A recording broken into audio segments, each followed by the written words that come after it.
అందరికీ నమస్కారం. మహిళా మండలందరికీ అంతర్జాతీయ మహిళా దినోత్సవ శుభాకాంక్షలు. అంతర్జాతీయ మహిళా దినోత్సవాన్ని ప్రతి సంవత్సరం మార్చి 8న జరుపుకుంటున్నాం. ఈ రోజున విద్యార్థినులు, యువతులు, మహిళలు ఒకరికొకరు శుభాకాంక్షలు తెలుపుకుంటారు, బహుమతులు ఇచ్చుకుంటారు.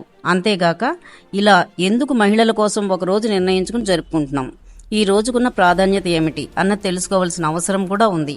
ముఖ్యంగా విద్యార్థులు ఇది తెలుసుకోవాలి. అంతర్జాతీయ మహిళా దినోత్సవం ఒక కార్మిక హక్కుల ఉద్యమం నుంచి పుట్టింది. ఎంతో మంది మహిళలు తమ హక్కుల కోసం పోరాటాలు చేశారు. ఆ పోరాటాల ఫలితమే ఈ అంతర్జాతీయ మహిళా దినోత్సవం. మొదట 1911లో Austria, Denmark, Germany, Switzerland, America ఇలా ఎన్నో దేశాల్లో మహిళా దినోత్సవం ప్రారంభమైంది. అయితే ఐక్యరాజ్య సమితి 1975లో దీన్ని అధికారికంగా నిర్వహించడం ప్రారంభించింది. అప్పటి నుంచి అన్ని దేశాలు కూడా ఈ దినోత్సవాన్ని నిర్వహించుకోవడం మొదలుపెట్టాయి. అంతర్జాతీయ మహిళా దినోత్సవం ఉద్దేశం సమాజంలో స్త్రీ పురుష సమానత్వం సాధించడం, మహిళల పట్ల ఉన్న వివక్షను బద్దలు కొట్టడం. ప్రతి సంవత్సరం మహిళా దినోత్సవాన్ని ఒక ప్రత్యేక థీమ్తో జరుపుకుంటారు.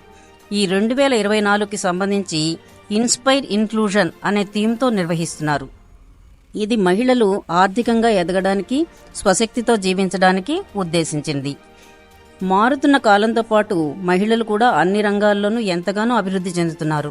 తమ ఉనికిని ప్రపంచానికి చాటి చెప్తూ ఎందరికో ఆదర్శంగా నిలుస్తున్నారు. ప్రపంచం దృష్టిని తమ వైపు తిప్పుకుంటున్నారు. ఈ మహిళల విజయాలు మరికొందరికి స్ఫూర్తి అవుతాయి. మనది ప్రధానంగా పురుషాధిపత్య సమాజం. గతంలో కంటే ఇప్పుడు పరిస్థితులు కొంత మెరుగ్గా ఉన్నప్పటికీ స్త్రీలు ఎంత చదువుకున్నా, ఎంత ఉన్నత పదవుల్లో ఉన్నా, ఎంత వ్యాపార దక్షులుగా ఉన్నా వారి పట్ల వివక్ష ఇంకా కొనసాగుతూనే ఉన్నదన్నది కఠిన సత్యం. ఇంటా బయట పనిచేసే చోట ఈ వివక్ష బాగా ఉంది. పైకి స్త్రీలను గౌరవిస్తున్నట్లు, పొగుడుతున్నట్లు కనిపిస్తున్నప్పటికీ అంతర్లీనంగా పురుషాధిపత్య ధోరణి పోలేదు. ఇటువంటి సమాజంలో ఒక స్త్రీ రచనా రంగంలో గాని, క్రీడలు, కళా రంగాలలో, ఇంకా ఇతర రంగాలలో గాని విజేతగా నిలిచిందంటే అది సాధారణ విషయం కాదు. ఆ గెలుపు వెనుక ఆమె ఎంతో యుద్ధం చేయాలి, ఒత్తిడి అనుభవించాలి, విమర్శలను ఎదుర్కోవాలి.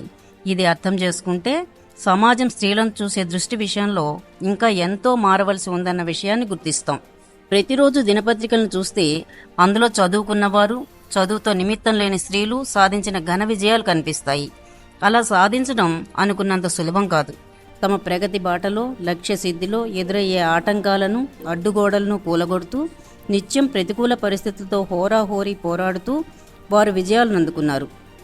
నేటి విద్యార్థులు, యువత అటువంటి వారిని స్ఫూర్తిగా తీసుకోవాలి, వారిలా ఎదగాలి. నేటి యువతులు ఆధునిక వస్త్రధారణ, విలాసవంతమైన జీవితం మాత్రమే ఆధునికత అనుకుంటున్నారు. వారు భావజాలంలోనూ ఆధునికతను పెంపొందించుకోవాలి, భాషా నైపుణ్యాలను పెంచుకోవాలి, తమ భావాలను స్పష్టంగా చెప్పడానికి భావ వ్యక్తీకరణ నైపుణ్యాలను పెంచుకోవాలి. సమాజంలో తమ చుట్టూ ఉన్న మహిళలకు జరుగుతున్న అన్యాయాలను ప్రశ్నించాలి. తాము ఎదుర్కొంటున్న సమస్యల గురించి ధైర్యంగా గొంతు విప్పాలి. ప్రతి సంవత్సరం ఈ రోజున మహిళలుగా తమ వంతు కర్తవ్యాలను నిర్ణయించుకోవాలి. మహిళలు తలుచుకుంటే సాధించలేనిది ఏదీ లేదు ఈ విశ్వంలో అని ప్రపంచానికి చాటి చెప్పాలి. మహిళా దినోత్సవం ఒక వేడుక మాత్రమే కాదు, ఒక మహత్తరమైన బాధ్యత కూడా.